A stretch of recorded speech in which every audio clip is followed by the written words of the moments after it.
ఇది కేవలం సమాచారంగా మాత్రమే భావించండి. వైద్య నిపుణులను సంప్రదించండి. ప్లాస్టిక్ సర్జన్ అంటే కొంతమందికి కొన్ని ఐడియాస్ ఉంటాయి.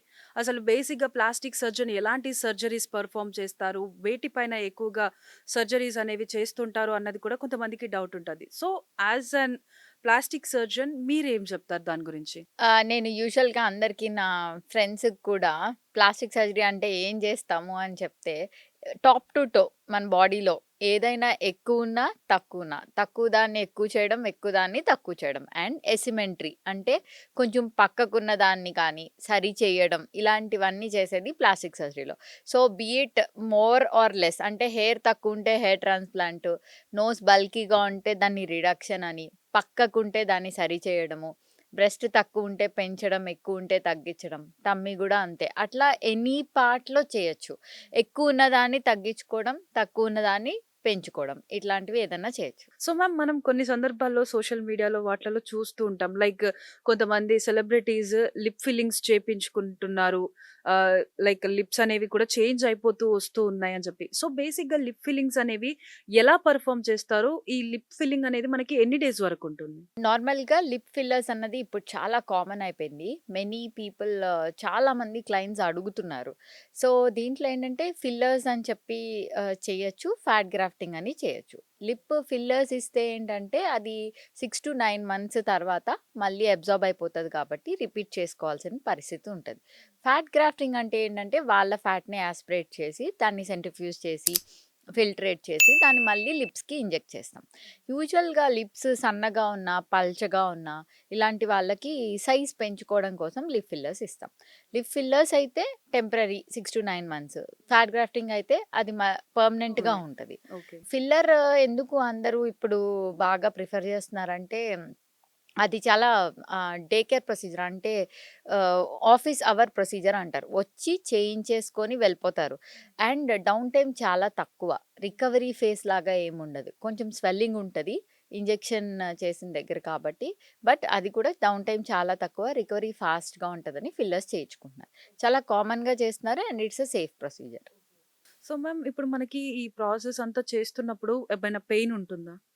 నార్మల్‌గా లిప్ ఫిల్లర్స్ ఇచ్చేటప్పుడు నంబింగ్ క్రీమ్ అని పెడతాము. మనం లిప్స్ దగ్గర అంతా నంబింగ్ క్రీమ్ రాసి కొంచెం సేపు వెయిట్ చేస్తాం. దాని తర్వాత ఆ ఏరియా అంతా అనెస్థెటైజ్ అవుతది. నంబింగ్ అయిన తర్వాత ఇంజెక్షన్ ఇస్తాం. చిన్న ప్రిక్ సెన్సేషన్ ఉంటది మామూలుగా. దానికి కూడా నంబింగ్ ఇస్తాం కాబట్టి బావుంటది. తర్వాత ఫిల్లర్స్‌లో జైలోకేన్ అని లోకల్ అనెస్థెటిక్ కూడా ఉంటది.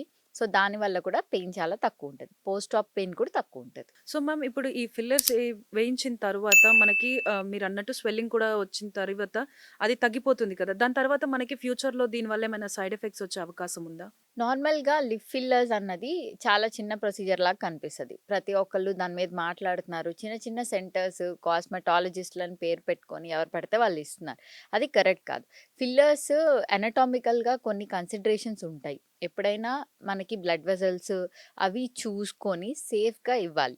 అలాంటి ల్యాండ్ మార్క్స్ ప్లాస్టిక్ సర్జన్ కానీ, డెర్మటాలజిస్టులు కానీ చదువుకొని ఉంటాం కాబట్టి మాకు ఫేస్ గురించి తెలుస్తది. సో, హ్మ్. వాళ్ళు దాన్ని చూసుకొని ఎక్కడ ఫిల్లర్ ఇవ్వచ్చు అని చెప్పి ఆ ప్లేన్ ప్రకారం ఇస్తాం. వెసల్స్‌లోకి కానీ అలా ఇవ్వకుండా జాగ్రత్త పడి ఇవ్వాలి. ఫిల్లర్స్ ఇనీషియల్‌గా ఇచ్చినప్పుడు చక్కగా స్టెరైల్ టెక్నిక్స్‌తో మంచిగా ఇస్తే యూజువల్‌గా కాంప్లికేషన్స్ ఏముండవు. సింపుల్ ప్రొసీజరే, ఆఫీస్ ప్రొసీజరే, డౌన్ టైమ్ రికవరీ తక్కువే ఉంటది. స్వెల్లింగ్ వచ్చినా కూడా అది నార్మల్ రియాక్షనే. ఎనీ ఇంజెక్షన్‌కి కొంచెం స్వెల్లింగ్ వస్తది. ఆ స్వెల్లింగ్ కూడా ఒక 3-4 డేస్‌లో స్లోగా తగ్గుతది. సో, డౌన్ టైమ్ కూడా తక్కువే. రికవరీ ఫాస్ట్‌గా ఉంటది. సో, మ్యామ్ ఇప్పుడు మీరన్నట్టు కాస్మెటిక్ సర్జన్ అని చెప్పేసనన్నారు. So, plastic surgeon, cosmetic surgeon ఇద్దరు వేరు వేరా? లేకపోతే ఒకరేనా?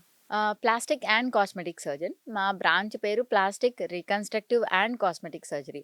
దీంట్లో ఏంటంటే జనరల్ సర్జరీ చేసిన తర్వాత దీనిలో సూపర్ స్పెషలైజేషన్ ఎంసీహెచ్ అని చేస్తాము. దాన్ని plastic cosmetic and reconstructive surgeon అంటారు. సో, ఇలా చదువుకున్న జనరల్ సర్జరీ చేసి ఎంసీహెచ్ చేసే వాళ్ళని బోర్డ్ సర్టిఫైడ్ ప్లాస్టిక్ సర్జన్స్ అంటారు. కాస్మెటిక్ సర్జరీ కూడా ప్లాస్టిక్ సర్జరీలో ఒక పార్టే. సాక్షి టీవీ ప్రసారాలను నిలిపివేయటం చట్టరీత్యా నేరం. సాక్షి టీవీ ప్రసారాల కోసం మీ స్థానిక కేబుల్ ఆపరేటర్ను వెంటనే సంప్రదించండి. డిటిహెచ్లో ఇంటర్నెట్లో కూడా సాక్షి టీవీ ప్రసారాలను వీక్షించవచ్చు.